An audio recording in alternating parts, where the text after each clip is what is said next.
Hello everyone, I am doctor Monika Singh और आज जो टॉपिक हम स्टार्ट करने जा रहे हैं that is gastro oesophageal reflux disease, जिसे हम GERD या फिर GORD भी कहते हैं। ओके, सो GERD एक कंडीशन होती है when gastric juice containing acid repeatedly flow back from stomach into the oesophagus for prolonged period of time causing inflammation and damage of oesophagus. इसका मतलब ये है कि जो गैस्ट्रिक जूस प्रेजेंट होता है स्टमक के अंदर, वो बार बार रिपीटेडली और प्रोलॉन्ग्ड पीरियड ऑफ टाइम, मतलब लंबे समय से वो क्या कर रहा है, वो इसोफेगस के अंदर जा रहा है, वो लीक हो रहा है, जिसकी वजह से हमारी इसोफेगस में इन्फ्लामेशन होता है और इसोफेगस डैमेज हो जाती है, जिसे हम इसोफेगाइटिस भी बोल देते हैं। ओके, इसके अंदर एक चीज़ इम्पॉर्टेंट है कि अगर थोड़े कम समय से अगर ये चीज़ हो रही है या फिर कभी कभार अगर ये होती है, देन वो GERD में नहीं होता। GERD में रिपीटेडली होना चाहिए और बहुत लंबे समय से अगर वही चीज़ हो रही है, मतलब ये जो सिम्टम्स आ रहे हैं जो मैं आगे डिस्कस करूँगी, देन तभी वो GERD में इंक्लूड होता है, अदरवाइज वो GERD में नहीं होता। ओके, सो इसमें कुछ चीज़ें होती हैं, जैसे कि कुछ रीजंस मान लो आप, जैसे improper functioning of lower oesophageal sphincter. आप जैसे जानते होंगे ये स्टमक है और ये इसोफेगस है। ओके, सो स्टमक और इसोफेगस के बीच में लोअर इसोफेजियल स्फिंक्टर प्रेजेंट होता है। लोअर इसोफेजियल स्फिंक्टर एक सर्कुलर बैंड ऑफ मसल्स होती हैं, जिनका काम क्या होता है कि जैसे ही हमने फूड को स्वेलो किया तो उस टाइम पे ये रिलैक्स हो जाती हैं, स्फिंक्टर रिलैक्स हो जाता है और ये फूड को अलाउ करता है स्टमक में आने को। ओके, बट जैसे ही फूड स्टमक में आ गया तो अब ये टाइटली क्लोज जाते हैं ताकि स्टमक का जो कंटेंट है वो बाहर ना जा पाए। ओके, बट GERD की कंडीशन में क्या होता है, ये लोअर इसोफेजियल स्फिंक्टर जो होता है उसकी इम्प्रॉपर फंक्शनिंग होती है, वो सही से काम नहीं कर पाता, जिसकी वजह से इसकी लूजनिंग होती है और लूजनिंग की वजह से अब जो HCl जो कंटेनिंग जो हमारा गैस्ट्रिक एसिड है वो बार बार स्टमक के अंदर जा रहा है, जिसकी वजह से हमारी स्टमक क्या होती है, जो ईसोफेगस में जा रहा है, सॉरी, ईसोफेगस में जा रहा है, जिसकी वजह से ईसोफेगस कोरोड होती है, ईसोफेगस में इन्फ्लामेशन होता है और वो डैमेज होती है। ओके, जिसे हम ईसोफेगाइटिस कह देते हैं।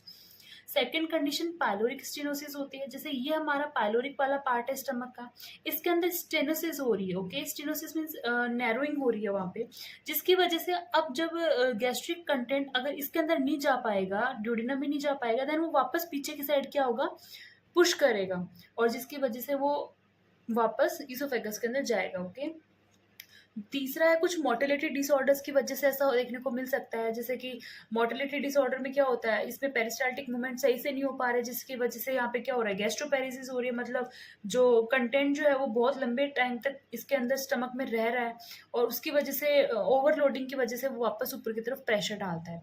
तो ये तीन चीज़ें जो है ये हमको याद रखनी है, बहुत ही इंपॉर्टेंट होती है GERD के लिए। ओके, अब मैं कॉजेज के ऊपर आती हूँ। सो कॉजेज के अंदर जो सबसे मोस्ट इंपॉर्टेंट जो कॉज में अंदर होता है दैट इज हाइटल हर्निया। ओके, सबसे इंपॉर्टेंट कॉज है। हाइटल हर्निया में भी क्या होता है, दो टाइप के, एक्चुअली देखो क्या होता है, जैसे हमारा स्टमक है, स्टमक के ऊपर जैसे मैं यहाँ बनाती हूँ, ये जैसे हमारा स्टमक है। ओके, स्टमक के ऊपर यहाँ पे क्या होता है, हमारा डायफ्राम होता है। ठीक है, तो ये क्या करता है, ये एक्चुअली हमारे स्टमक को एक पोजीशन के अंदर बनाए रखने का काम करता है। ठीक है, बट कभी कभी क्या होता है, जो हाइटल हर्निया के केसेस में क्या होता है, हमारा जो स्टमक का जो कुछ पार्ट होता है, वो ये जो होल होता है जहाँ से डायफ्राम और इसोफेगस डायफ्राम से निकलती है, वो वाला होल, उसके थ्रू क्या होती है, हमारा स्टमक जो बाहर निकल जाता है। ठीक है, दैट इज जैसे हम कहते हैं कि स्लाइड अप कर जाता है या फिर बाहर निकल जाता है। तो उसकी वजह से क्या होता है, यहाँ पे GERD की कंडीशन देखने को मिलती है। जैसे कि अगर जैसे रोलिंग और पैराइसोफेजियल हर्निया की बात करें तो ये इसोफेगस वाले होल से नहीं निकला, बट किस साइड से निकल गया, आउट पाउचिंग हुई है, दैट इज रोलिंग। और अगर इसोफेगस तो ऊपर चले गए और स्टमक का कुछ कंटेंट पार्ट जो है उसके साथ ही ऊपर की साइड चला गया, देन वो स्लाइडिंग हर्निया में आता है। ठीक है, ये सबसे इंपॉर्टेंट कॉज होता है GERD का। सेकेंड है गैस्ट्रोपेरेसिस। गैस्ट्रोपेरेसिस क्या होता है, जो है स्टमक की एम्प्टिंग में बहुत ही ज़्यादा डिले होना, दैट इज गैस्ट्रोपेरेसिस। मतलब जो खाना हम खा रहे हैं वो एक्चुअली 2.5-3 घंटे या फिर 2 से ढाई घंटे के अंदर वो आगे की तरफ चला जाना चाहिए था, बट वो 4-5 घंटे तक स्टमक के अंदर ही रह रहा है। तो उसकी वजह से भी क्या होता है, गैस्ट्रोपेरेसिस की वजह से हमें GERD की कंडीशन देखने को मिलती है। ओके, एंड थर्ड है non steroidal anti inflammatory drugs का एक्सेसिवली यूज़ करना, बहुत ज़्यादा यूज़ करना, तो इनके यूज़ की वजह से भी जीआरडी हो सकता है। या फिर एक ही टाइम पे आप बहुत लार्ज मील ले रहे हो, मतलब जैसे स्टमक की कुछ ना कुछ कैपेसिटी होती है, उससे ज़्यादा अगर आप मील लेते हो, देन वो मील क्या होगी, आपके एलियस के ऊपर प्रेशर डालेगी और फूड जो है ऊपर आएगा, ठीक है।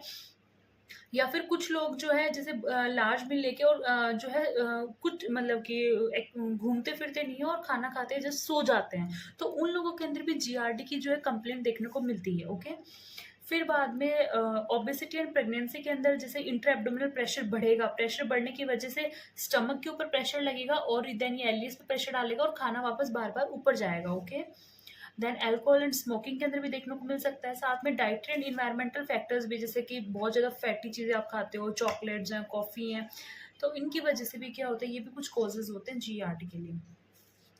देन आता है क्लिनिकल फीचर्स की हम बात करते हैं। क्लिनिकल फीचर्स में हमें रटना नहीं है, देखो हमने पढ़ा है जो भी इससे रिलेटेड अपन सोचेंगे कि जो इससे रिलेटेड जो भी सिम्टम होंगे देन वो उसके क्लिनिकल फीचर्स में आएंगे। जैसे कि अगर स्टमक का कंटेंट ऊपर जा रहा है तो वो एसिडिक है, एसिडिक है तो उसकी वजह से क्या हो रहा है, ऊपर जा रहा है, मतलब रीगर्जिटेट हो रहा है। रीगर्जिटेशन बार बार अपन को ऐसे लगेगा कि ऊपर की तरफ कुछ ना कुछ कंटेंट, दैट इज रीगर्जिटेशन। अगर वो मुंह में आ रहा है देन वाटर ब्रेशेस हो गए, ठीक है। और साथ में हार्ट बर्न, अगर एसिडिक नेचर का है देन हार्ट बर्न फील होगा अपन को। ऑर्डिनोफेजिया एंड डिस्फेजिया होते हैं, मीन्स पेनफुल स्वोलोइंग या फिर डिफिकल्टी इन स्वोलोइंग देखने को मिलेगी। ब्लोटेड फीलिंग आएगी, बर्बिंग एंड हिकअप्स आएंगे बार बार, नोजेटिक फीलिंग रहेगी, हिमेटेमेसिस हो सकता है। देखो जैसे अगर इन्फ्लामेशन हुआ इसोफेगस के अंदर, इन्फ्लामेशन की वजह से क्या होता है, वहाँ पे वो कोरोड होगी इसोफेगस हमारी और उसकी वजह से वहाँ पे ब्लीडिंग देखने को मिलेगी, ठीक है।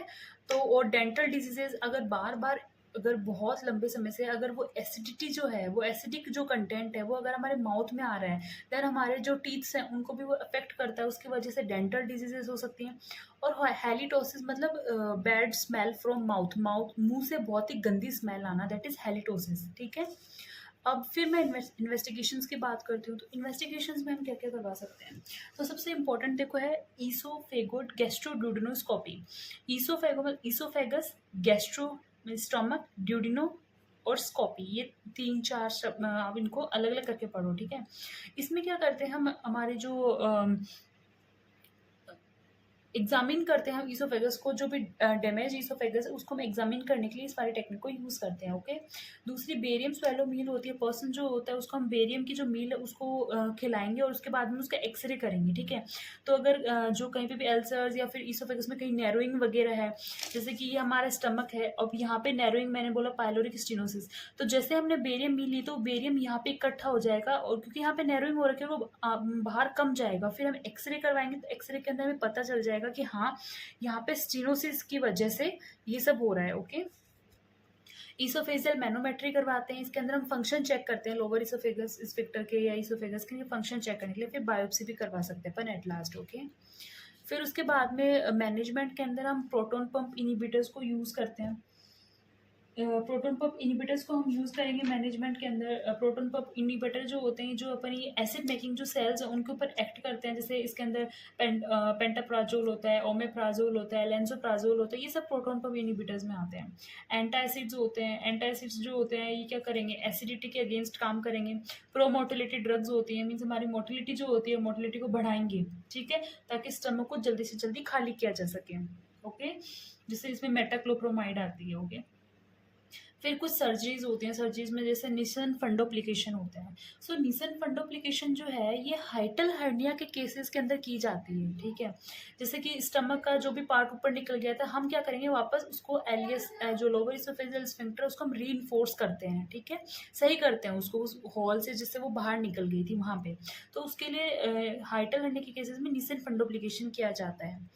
सेकेंड जो है एंडोसिंच एंडोल्यूमिनल गैस्ट्रोप्लिकेशन, इसके अंदर क्या किया जाता है कि हमारे जो स्टमक का जो एसिड है उसका बैकअप को रोकने के लिए हम एक बैरियर क्रिएट कर देते हैं, एलियस वाली जो जगह है ना वहीं पे हम एक बैरियर क्रिएट कर देते हैं कि ताकि वो ऊपर की तरफ बार बार रिफ्लक्स ना हो। ओके, फिर आता है थर्ड है स्ट्रेटा प्रोसीजर। स्ट्रेटा प्रोसीजर में क्या होता है, हम इलेक्ट्रोड जो इलेक्ट्रोड्स को यूज़ करते हैं, इलेक्ट्रोड की एनर्जी जो है उससे क्या करते हैं, कुछ इसोफेजल टिश्यूज़ को हम हीट करते हैं और वहाँ पे जो 9% होती है जो कि रिस्पॉन्ड कर रही थी जो रिफ्लक्स्ड एसिड जो होता है उसको जो रिस्पॉन्ड कर रही थी, उस नर्व को हम डैमेज करेंगे, जिस उसके बाद में क्या होगी, वहाँ की मसल्स जो होती है वो स्ट्रेंथन होती है, ठीक है। तो ये स्टेटा प्रोसीजर के अंदर आता है, ओके। अब एट लास्ट मैं कॉम्प्लिकेशंस की बात करूंगी, तो कॉम्प्लिकेशन में सबसे पहले जैसे ईसोफेगाइटिस मैंने बोला कि ईसोफेगस के अंदर इन्फ्लेमेशन हो जाएगा, ओके। देन बैरेट ईसोफेगस में हम पढ़ते हैं कि जैसे कि हमारा जो स्टमक जो होता है उसके अंदर कॉलिमिनर लाइनिंग होती है, और जो हमारा इसोफेगस होता है उसके अंदर स्क्वेमस लाइनिंग होती है। बट बार बार जो हमारा एसिडिक कंटेंट उसके ऊपर जा रहा है, उसकी वजह से वो स्क्वेमस लाइनिंग जो होती है वो क्या करती है, वो स्टमक जैसी लाइनिंग के अंदर कन्वर्ट हो जाती है, उसे हम बैरेट इसोफेगस कहते हैं, ओके। गैस्ट्रिक वॉल्वुलस कहते हैं, मतलब ट्विस्टिंग हो जाना, स्ट्रिक्चर्स आ जाना, तो ये सब क्या होता है, ये कॉम्प्लिकेशंस देखने को मिलते हैं GERD के अंदर। Thank you.